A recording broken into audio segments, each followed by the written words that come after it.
Episode की शुरुआत में जिम्बे और जितने भी उनके साथी रहते हैं बहुत ज़्यादा ही बुरी तरीके से लड़ाई कर रहे रहते हैं। उनके बीच में जो भी आता है उनको जिम्बे हरा देता है और क्रोकोडाइल भी लूफी का साथ दे रहा होता है। यहाँ पे जिम्बे और शैडी की दोनों की लड़ाई होने लग जाती है और दोनों लड़ने लग जाते हैं। दूसरी तरफ शैडी को मारने के लिए इवान को रुकती है और इवान को अपने अंदर पॉइजन डाल के अपने आप को ताकतवर बना लेती है। उसके बाद यहाँ पे शीरो जो रहता है उनके ऑफिसर्स को मार देता है। जो पहले खुद नहीं सुधरा वो अब क्या सुधरेगा, और वो उन लोग को मारने लग जाता है। ब्लैक बीट के सामने आकर रुकता है और उनकी क्रू से लड़ने के लिए तैयार हो जाता है। लेकिन शीरो कहता है कि मुझे तुमसे लड़ने में कोई इंटरेस्ट नहीं है, और दोनों एक दूसरे के आगे बढ़ने लग जाते हैं। और जिसमें ब्लैक बीट कहता है बहुत बढ़िया, अच्छा हुआ तुम मुझसे नहीं लड़े। यहाँ पे हमें दूसरे को हानाबाल को दिखाया जाता है। हानाबाल लूफी को देख लेता है। लूफी को देखने के बाद वो उसे लड़ने लग जाता है और लूफी इसको मार मार के उसकी धज्जियां उड़ा देता है। फिर भी वो बार बार खड़ा होता है और हार नहीं मान रहा होता है। यहाँ पे हानाबाल वापस से खड़ा हो जाता है। यहाँ पे उसके बाद अचानक से ही ब्लैक बियर्ड आ जाते हैं उनकी क्रू मेंबर्स, और कि क्रू मेंबर्स देखने के बाद ब्लैक बियर्ड हंसने लग जाता है और हैनाबाल के ऊपर वो मुंह के ऊपर लात मार के इसके आगे निकल जाता है। निकाल के मेरे सामने क्यों आया। यहाँ पे जिम्बे उसके सामने आ जाता है और जिम्बे कहते हैं कि ब्लैक बियर्ड, मेरा मतलब मार्शल जी टीच, तुम यहाँ क्या कर रहे हो और तुम यहाँ पे क्यों आए हो। जिसकी वजह से कहते हैं कि मेरे लिए कुछ काम है, मैं यहाँ पे कुछ काम करने आया हूँ जो कि मैं काम करके चले जाऊँगा। और वो अच्छा, तो तुम वो लूफी, तुम्हारे भाई को मैंने ही पकड़ के मार के उसको वहाँ गवर्नमेंट के हवाले किया, जिसकी वजह से मैं वॉरलॉर्ड बन सका। इसलिए यहाँ से लूफी को ये बोलते ही जो लूफी है बहुत ज़्यादा गुस्सा आ जाती है और उसके ऊपर गियर 2 का अटैक बहुत ज़ोर से अटैक करता है। जिसकी वजह से कि जो ब्लैक बियर्ड रहता है उसके पेट में बहुत ज़ोर से लगता है और वो गिर जाता है, उसको बहुत ज़्यादा दर्द देने लग जाता है। दूसरी तरफ लूफी उसको जैसे ही मारने जा रहा होता है तो ब्लैक बियर्ड भी अपना टैल फ्रूट का कमाल दिखाने लग जाता है और उसको मार के लूफी को बहुत बुरी तरीके से मारता है, जिस वजह से सब लोग शॉक हो जाते हैं और कहते हैं कि लूफी तो एक रबड़ मैन है, तो कैसे हार सकता है और उसको इतनी बुरी तरीके से चोट क्यों लगती है। यहाँ पे लूफी के मुंह से बहुत ज़्यादा खून आने लग जाता है। यहाँ पे लूफी जो है अपने माथे पे हाथ रखता है और देखता है कि मेरे माथे से खून आ गया, ऐसा क्यों, लेकिन मैं एक रबड़ मैन हूँ ना। तो यहाँ पे ब्लैक बियर्ड कहता है कि हाँ, तुम्हारे भाई का भी यही, तुम्हारा भाई भी अपने आप को बहुत ज़्यादा ताकतवर समझता था, लेकिन मेरे डेविल फ्रूट के सामने तुम लोग की फ्रूट की जितनी भी ताकत रहती है वो काम नहीं करती है और मैं तुम सबको हरा दूंगा। यहाँ पे मैगलन आ जाता है। मैगलन आने के बाद लूफी जो है ना वापस से अटैक करने जाता है, जिसपे जिम्बे उसको रोक लेता है और जिम्बे उससे कहता है कि देखो, हमें एस को बचाना है, हमें फालतू टाइम नहीं करना, खर्च करना है यहाँ पे, क्योंकि एस हमारे लिए सबसे ज़्यादा इंपॉर्टेंट है और हम इसे बाद में देख लेंगे। यहाँ पे उसको रोक के हम लोग वहाँ से चले जाते हैं और ब्लैक बियर्ड अपने रास्ते चले जाता है और लूफी लोग अपने रास्ते चले जाते हैं। लेकिन जैसे ही वो अपने रास्ते जा रहा रहता है ब्लैक बियर्ड की क्रू, वैसे ही सामने मैगलन आता है और उनको पॉइजन से नहला देते हैं, जिससे सबको बहुत ज़्यादा दर्द हो रहा रहता है और दर्द के मारे लोग चिल्ला रहे रहते हैं। यहाँ पे फिर जो इवानको रहता है और इवानको और साथ में मिस्टर वन वो लूफी को देखने लग जाते हैं। यहाँ पे मिस्टर टू जो रहता है वो कहता है कि लूफी सान, तुम पीछे मत देखो, पीछे तुम देखोगे तो तुम थोड़ा डर सकते हो, जिसकी वजह से तुम्हारा कंसंट्रेशन जो है हट सकता है, मैं संभाल लूंगा। यहाँ पे इवानको उसके सामने खड़े हो जाती है मैगलन के सामने और इवानको से लड़ने लगने जा रही होती है, जहाँ पे मैगलन कहता है कि तुम बहुत ज़्यादा ही बुरा कर रहे हो, तुम यहाँ से बच के नहीं जा सकते हो। यहाँ पे जो हमारा जो कैंची वाला बंदा रहता है वो पूरा ज़मीन को काट देता है, जिस वजह से मैगलन ना पाए।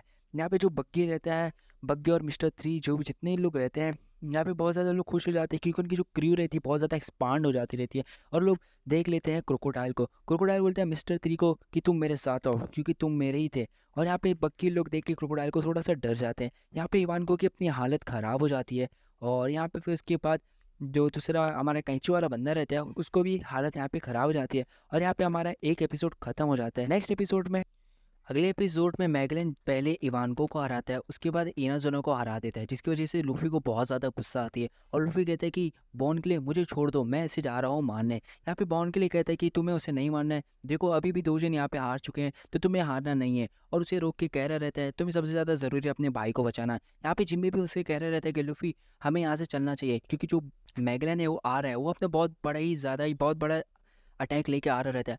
लूफी उसे देखता है और यहाँ पे जो मिस्टर थ्री रहते हैं वो अटैक को डॉज करते हैं, क्योंकि वो जो एकदम बहुत बड़ा सा एक वो बना देता है, जिस वजह से वो लोग बच जाते हैं। यहाँ पे सब लोग जो रहते हैं वो कहते हैं कि मिस्टर थ्री, हमने तुम्हें नल्ला समझा था लेकिन तुम तो बहुत काम की चीज़ निकले। यहाँ पे लूफी और जिम्बे रहते हैं। जिम्बे कहते हैं कि तुम्हें यहाँ से जाना चाहिए, हम यहाँ पे इन लोग को रोक सकते हैं। यहाँ पे जो लूफी रहता है, यहाँ पे लोग 2 फैसला करते हैं। पहला फैसला, जो जिम्बे रहेगा वो जाके शिप पे शिप ढूंढेगा और जो लूफी रहेगा तब तक यहाँ पे मैगलन से लड़ाई करेगा। यहाँ पे शिप जो लूफी रहता है ना वो मिस्टर थ्री के कैंडल से अपने आप को ढक लेता है, जिस वजह से वो मैगलन को बहुत अच्छी तरीके से मार रहा रहता है। यहाँ पे जो जिम्बे रहता है वो बाहर आ जाता है कि बाकी लोग जितने भी लोग बाहर आते हैं वहाँ देखते हैं कि इम्पल डाउन के बाहर कोई भी शिप नहीं है। यहाँ पे जो जिम्बे रहता है वो इम्पल डाउन का दरवाज़ा तोड़ता है और एक शिप बनाता है और कहता है कि क्रोकोडाइल और जितने भी हैं मैं तुम्हें मरीन की शिप पे भेजूंगा, तो तुम्हें अच्छे से बैठना है। और वो अपनी अटैक से उन लोग को मरीन के शिप पे भेज देता है। मरीन के शिप पे जाने के बाद उधर मरीन के बहुत सारे ऑफिसर्स रहते हैं, जो कि इन लोग की लड़ाई वहाँ पे स्टार्ट हो जाती है। यहाँ पे जिम्बे एक और अटैक करता है, जिस वजह से ना जो शिप में जितने भी लोग रहते हैं वो हार जाते हैं। यहाँ पे जो लूफी रहता है मैगलन से लड़ाई कर रहा रहता है, मैगलन को बहुत बुरी तरीके से मार रहा रहता है। यहाँ पे मैगलन को बहुत ज़्यादा गुस्सा आता है और मैगलन का जो पहले उसके जो पॉइजन उसका प्लेट था अब वो जाके रेड बन जाता है, जिससे भी उसके पास जो भी एक बार टच करता है तो एक ही बार में उसका दम टूट जाता है। यहाँ पे मैगलन मिस्टर क्ले बॉन क्ले और लूफी के पीछे बहुत गुस्से में भाग रहा रहता है, जिससे लूफी लोग बहुत डर जाते हैं। यहाँ पे हमें दिखाया जाता है कि जो इवानको रहती है वो वापस जिंदा हो जाती है और कहती है कि मैं तुम्हें इतनी जल्दी नहीं मारने दूंगी, और वो एकदम बहुत बड़ा अटैक यूज़ करती है, जिस वजह से लूफी लोग को टाइम मिल जाता है। यहाँ पे अचानक से एक ट्रांसपोर्टर पे एक कॉल आता है। यहाँ पे कॉल आने के बाद कहा जाता है कि वो खोल दो, मतलब जो मरीन फोर्ड का है वो गेट खोल दो। यहाँ पे जो मिस्टर मिस्टर थ्री रहता है वो बहुत ज़्यादा ही क्ले का अटैक कर रहा रहता है, और जो लूफी रहता है वो गेट थर्ड में आके बहुत ज़ोर से अटैक करता है, जिसकी वजह से जो रहता है ना वो मैगलन के ऊपर बहुत सारी पत्थर उत्तर गिर जाते हैं और सब लोग इवानको के ऊपर चढ़े आते हैं। और इवानको पे चढ़ने के बाद जो लूफी रहता है इवानको रहता है जो बहुत बड़ा अटैक करता है, जिस वजह से लोग बाहर आ जाते हैं। यहाँ पे जो पे रहता है ना जिम्बे रहता है कि तुम लोग सबको ना इम्पल डाउन के बाहर आना है, और इम्पल डाउन के बाहर आने के बाद तुम अपने आप ही बाहर आ जाओगे, क्योंकि मैंने सब व्यवस्था करके रख चुकी है। और जैसे लोग बाहर आते हैं तो उसके पास बहुत बड़ी बड़ी मच्छी आ जाती है, जिस वजह से लोग उसी मच्छी पर ट्रैवल करके जा रहे रहते हैं, क्योंकि जो फिशमैन्स रहते हैं ना ये इनसे सबसे कनेक्ट कर पाते हैं, और इस वजह से ही इन्होंने ऐसा करके दिखाया। और लोग इम्पल डाउन से बाहर निकल जाते हैं। इम्पल डाउन से बाहर निकलने के बाद बाहर बहुत बड़ी बड़ी शिप्स रहती है, और शिप जो रहती है इन लोगों पर अटैक करने लग जाती है, लेकिन वो लोग बच रहे रहते हैं। लेकिन जो रहता है ना जो गेट रहता है वो अपना खुलने लग जाता है। उन लोग सबको लगता है कि ये मैगलन ने कहा है, लेकिन वो मैगलन नहीं रहता है, वो बॉन के लिए रहता है, जो कि अपना सेक्रीफाइस दे रहा रहता है। यहाँ पे भी लूफी बोलता है कि यहाँ पे सब लोग तो हैं लेकिन बॉन के लिए नहीं है। बॉन के लिए किधर है? यहाँ पे जिम्बे कहता है कि ये तुम्हारे लिए एक कॉल है, तो तुम इस कॉल पे उससे बात कर सकते हो। यहाँ पे बॉन के लिए कहते हैं कि लूफी सान मैंने तुम्हारे लिए ये मदद की है, तुम जाओ और अपने भाई को बचाओ।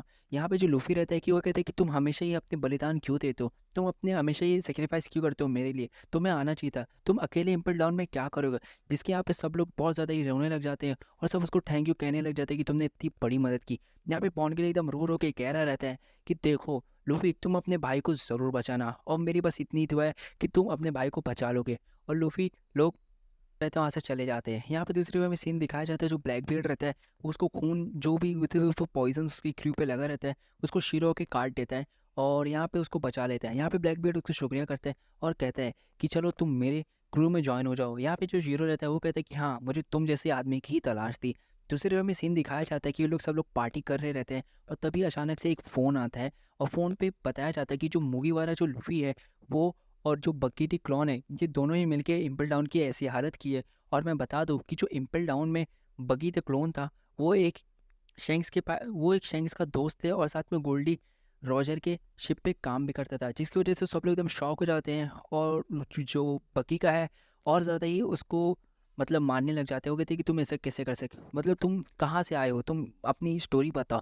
यहाँ पे दूसरे में सीन दिखाया जाता है चिम्बे और लोफी का, जो कि दोनों जा रहे रहते हैं मरीन फोर्ट की जगह। सो गाइस यहाँ पे इन लोग इम्पल डाउन से आगे जा रहे हैं, और अगले अगले सीन में हमें दिखाया जाता है जो नामी रहती है वो अपने एक बुड्ढे के साथ एक छोटे से आइलैंड पे आई रहती है। जो बुड्ढा रहता है वो एक बंजर ज़मीन पर आता है और वहाँ पे बारिश करवाता है, जिस वजह से वहाँ पे बारिश होने लग जाती है और जो ये खेत उगने लग जाती है। यहाँ पे जो नामी रहती है बहुत ज़्यादा खुश हो जाती है और कहती है कि यार तुम मुझे सिखा सकते हो, तो कहता है कि हाँ मैं सिखा सकता हूँ। अगले सीन में जो बच्चा फ्रैंकी को बचाया रहता है वो कहता है कि फ्रैंकी को कि यार तुम लड़ाई क्यों नहीं कर रहे, तुम इतने अच्छे क्यों बन गए हो, तुम तो बहुत ज़्यादा अच्छे थे ना, तुम ये क्या कर रहे हो। यहाँ पे जो वो रहता है कि जो छोटा बच्चा रहता है ना वो फ्रैंकी को एक ठंडी जगह में आके छोड़ देता है, जहाँ पे बहुत ज़्यादा ही लोग आ जाते हैं, मतलब बहुत ज़्यादा ही जानवर आ जाते हैं। और जो फ्रैंकी रहता है अपने मन में कह रहा रहता है कि मुझे ये सब लड़ाई नहीं करनी है, लड़ाई बहुत बुरी बात होती है, और लड़ाई की वजह से अभी आज मैं यहाँ पे हूँ। लेकिन जो उसके अंदर का कोला रहता है वो फट जाता है और वो बहुत गुस्सा हो जाता है और कहता है कि नहीं मैं अब पहले जैसा फ्रैंकी बनूंगा।